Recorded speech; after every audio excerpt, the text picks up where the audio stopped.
We have David Barton on in just a second to answer Bob Barr's charge that David Barton is anti-Israel, anti-Semitic, and anti-women. It's pretty shocking. So true. Yeah. So true. Remember when he sang Up, Up with Hamas? They're the greatest people today. I don't, but it sounds like David Barton to me. It does, doesn't it? Yeah. So we'll talk to him here in just a second. Also, some phone calls. People think that I might be wrong on immigration. This is quite controversial. I don't know if we can have him on. David Barton, welcome to the program. Get ready on the dump switch button. Because David, how are you? Hey, Glenn, doing well. Well, what do you mean by that?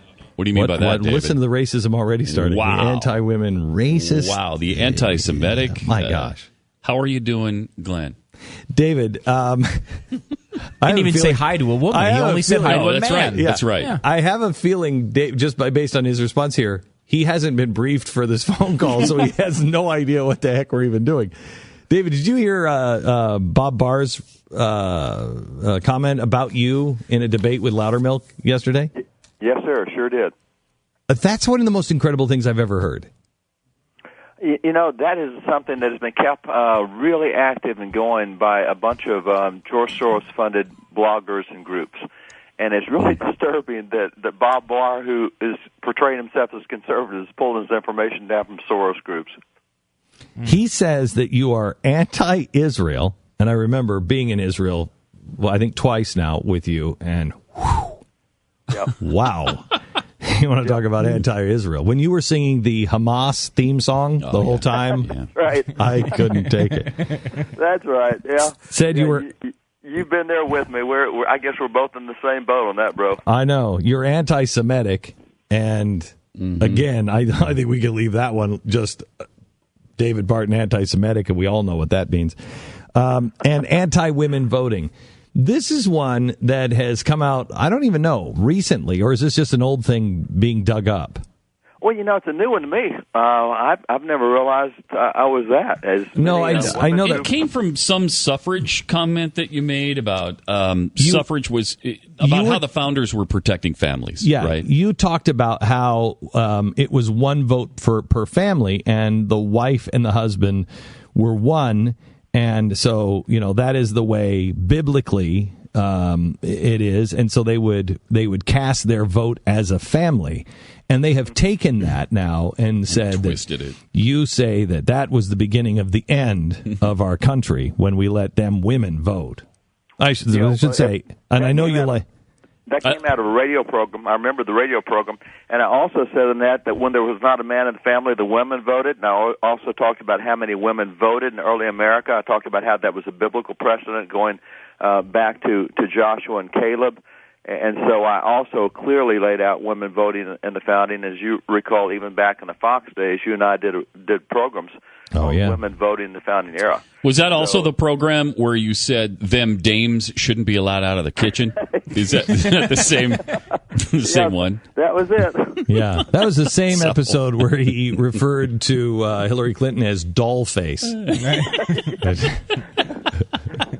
Unlikely in several ways. It's so ridiculous. It's amazing how they've twisted everything you stand for. And fortunately, Barry Loudermilk did not denounce you. He said he explained that a lot of people endorse him, and he was proud to have your endorsement. And by the way, no, I won't denounce him. And so, but it would have been great if he would have asked Bob Barr for one specific instance where you've said anything remotely it is not wise as a politician. It's never wise to ask if you don't know the answer. And don't ask a question that you don't know the answer, because how could he have debated it? Yeah. David, let me switch gears on the border. Right now, something weird is really happening. I think that Joe Scarborough declared that I was like Jesus, which was really weird. And the left is taking that to bash Christian conservatives. And what I'm trying to do is show that we have to engage with our head and our heart. We have to keep our head solid and squarely on our shoulders and say, we think these people need to be sent back home, that we do not believe in illegal immigration. All the laws must be enforced, or you change those laws. On the other hand, while these kids are here, it is not the responsibility of the United States government. It is our responsibility as Christians to the least of these, cup of water, give them, their food, give them the cloak off your back. We're commanded to be the Good Samaritan. And it's causing a lot of confusion. Where do you stand on this? I stand firmly you mentioned this is a Christian thing to do. I'll point out it's a biblical thing to do. There's 205 verses in the Bible that tell us to take care of the poor, to take care of the needy, to take care of those who have problems. Out of the 205 verses, the only thing that government is told to do is that when the poor come into court, make sure they get justice. Everything regarding their physical needs comes back to family or to the church or to the synagogue. That is the right way to do it. That's the way it was always done. Thomas Jefferson and George Washington were both vestrymen, which meant that they were in charge of arranging help for the poor in their counties. That's the way it was done. They went through their church. They went through their home. When George Washington left for battle, he left explicit instructions to take care of the poor that might come to the door of Mount Vernon. He told his farm manager there to make sure you take care of the poor. So all the way through, this has been what individuals have done as a result of their faith. The Good Samaritan is exactly right. He didn't kneel down and say, now, how did you get here? Were you walking this road illegally? Did you get beat up by these thieves because you shouldn't have been here? He didn't ask that question. He said, you're in need. I'm going to take out of my money. I'm going to help you. I'm going to take you to get medical treatment, and I'm going to tell the doc there to bill me for it. That's the image that we've always had, and I'm exactly on your side with this, Glenn, because that is the biblically right position to be. So tell me now, let's balance the heart and the head and balance these two citizenships. I don't know if I sent you this email while I was on vacation, David, but I said the problem that I think that we're having right now is we're focused on our citizenship of the United States of America, and we will lose that citizenship if we lose our first citizenship in the kingdom of God. And that if you don't have that, you will definitely lose your secondary citizenship, because the secondary citizenship is based on the first one. At least our system of government, it goes back to Adam's. It is a wholly inadequate system for a people that is not religious and moral. So it's impossible to do. Now let's balance this back and forth. What people will say is, the parents are being irresponsible by sending them here. B, the government is already taken care of. C, you're just making it easier. You're sending a message that, yes, there's plenty of people that'll care for my kids, and so you're sending the message across the border that, yeah, look, and even everybody's welcoming them and helping them with food and water and everything else. So you're playing into their hands. How do you respond? Several ways. Those are all excuses. That does not change the fact there are needs there, and I don't make excuses for why I don't meet needs. If I see someone lying in the middle of the road, I'm not going to ask how they got there or whether I'm facilitating them being there again. I'm going to meet their need. That's a simple bottom line to it. And the aspect that you have to be a citizen of heaven in order to be a good citizen is exactly the position we've held forever. That's why Adam said what he said. If you cannot control yourself according to principles as simple as the good, as the Ten Commandments, the Golden Rule, the Good Samaritan, there's not enough government in the world to help people do what's right.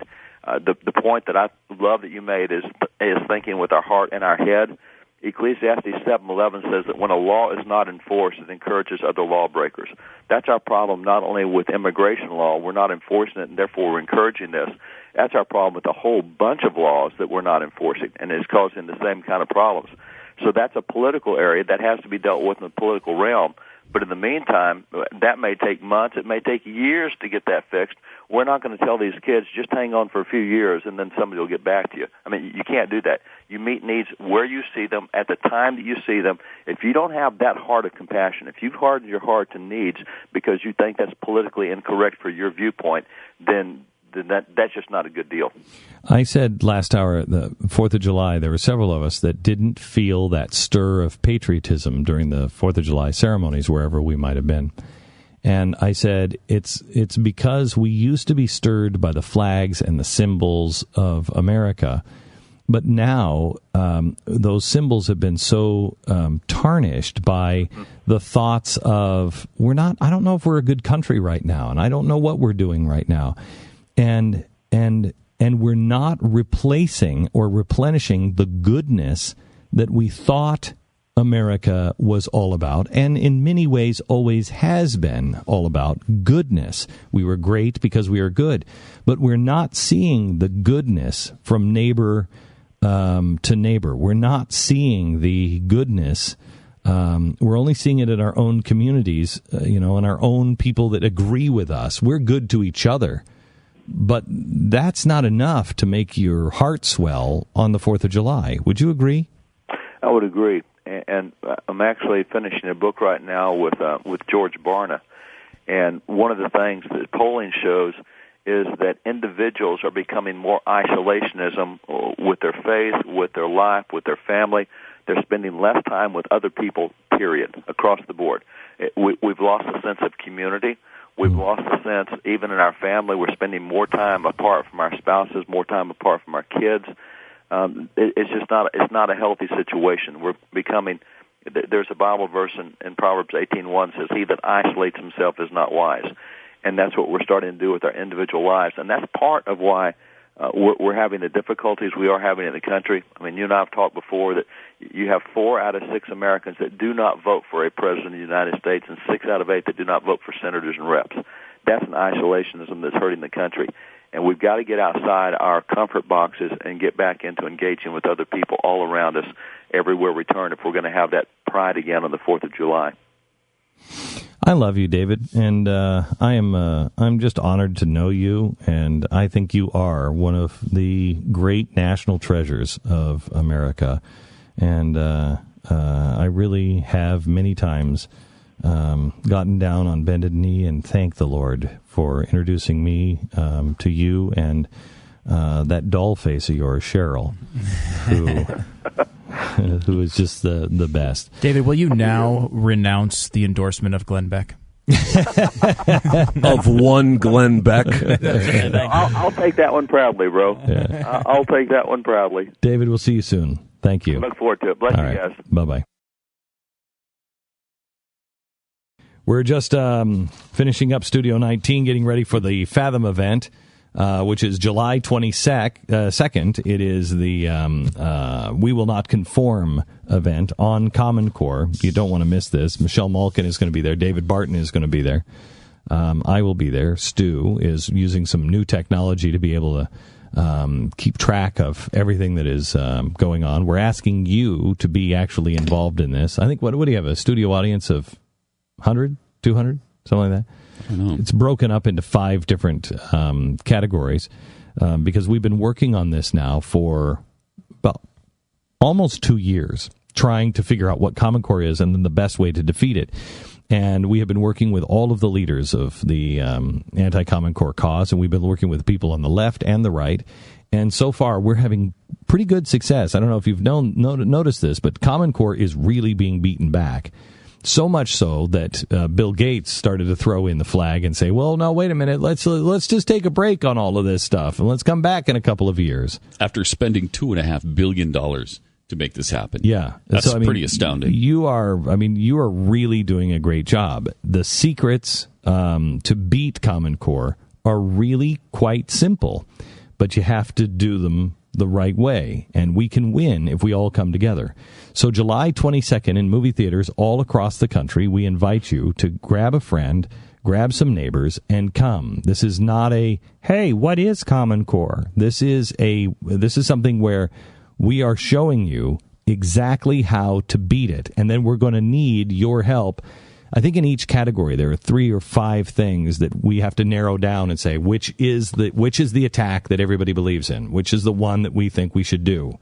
And so we'll take you. You'll be part of this in the movie theater. So bring your iPad or your phone, and you'll be able to text message in, and we'll be able to see where you're going. But all the experts are coming in to the studio on July 22nd, 8 p.m. movie theaters. Go to wewillnotconform.com. We'll also offer some alternatives. That's one of the things the panel that I'm leading is doing, is talking about some of the alternatives to Common Core and how you can beat it, and how Common Core even affects homeschooling. Because it does. Yeah, it's really quite amazing. Really quite amazing. We have all the tools that that you have asked for. They will all be there. Check it out now. WeWillNotConform.com. We'll see you in the movie theaters July 22nd, 8 p.m. live, coast to coast. Bring your friends and neighbors.